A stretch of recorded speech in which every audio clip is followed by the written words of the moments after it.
எடப்பாடி பழனிசாமிக்கு புதிய நோய் அதிர்ச்சியில் அதிமுகவினர். நண்பர்கள், நம்ம போடக்கூடிய வீடியோக்கள் உங்களுக்கு பிடிச்சிருந்துச்சு அப்படின்னா ஒரு லைக் பண்ணுங்க. நம்ம சேனலுக்கு வரக்கூடிய புதிய பார்வையாளராக இருந்தீங்க அப்படின்னா மறக்காம சப்ஸ்கிரைப் பண்ணிட்டு அப்புறம் வீடியோ பாருங்க.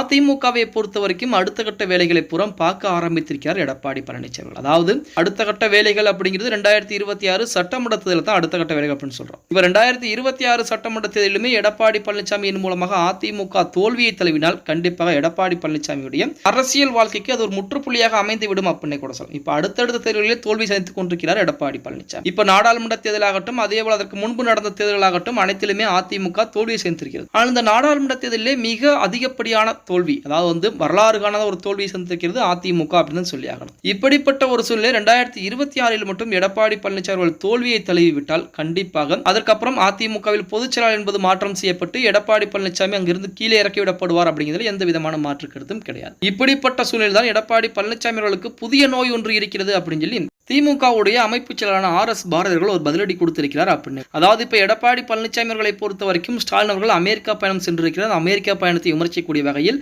தினமும் ஏதேனும் ஒரு அறிக்கைகள் என்பது கொடுத்துக் கொண்டே இருக்கிறார். அதற்குத்தான் உதயநிதி அவர்கள் பாத்தீங்கன்னா ஸ்டாலின் அவர்கள் அமெரிக்கா சென்றதை பார்த்து நிறைய நபர்கள் வைத்தறிச்சல் படப்படுறாங்க அப்படிங்கிற மாதிரி எடப்பாடி பழனிசாமி அவர்களை அப்படியே ஒரு குத்தி இருந்தாங்க அப்படின்னு கூட சொல்லலாம். அவருக்கு தான், அதாவது அதுக்கு தான் எடப்பாடி பழனிசாமி அவர்களுக்கு பொறாமை எனக்கூடிய நோய் இருக்கிறது. அந்த நோய்க்கு மருந்து என்பது கண்டுபிடிக்கவே படல அப்படின்னு சொல்லி திமுக அமைப்பு செயலாளராக இருக்கக்கூடிய RS பாரதி அவர்கள் சொல்லியிருக்கிறார். இப்ப ஸ்டாலின் அவர்கள் அமெரிக்காவுக்கு சென்றிருப்பது சுற்றுலா சென்றிருக்கிறார், குடும்பத்துடன் சுற்றுப்பயணம் போயிருக்கிறார் அப்படிங்கிற மாதிரிலாம் அரசியல் எதிர்க்கட்சிகள் பாத்தீங்கன்னா விமர்சிக்கக்கூடிய வகையில் தான் இருந்துகிட்டு இருக்கிறது, விமர்சித்து தான் இருக்கிறாங்க அப்படின்னு கூட சொல்லலாம். அதற்கு எதிர்ப்பு தெரிவிக்கக்கூடிய வகையில் திமுக இருக்கக்கூடிய ஒவ்வொரு நபருமே அதுக்கு பாத்தீங்கன்னா எதிராக கருத்துக்களையும் சொல்லிட்டு வர்றாங்க. இப்படிப்பட்ட ஒரு சூழ்நிலை எடப்பாடி பழனிசாமி அவர்களுக்கு பொறாமை எனக்கூடிய நோய் என்பது இருக்கிறது.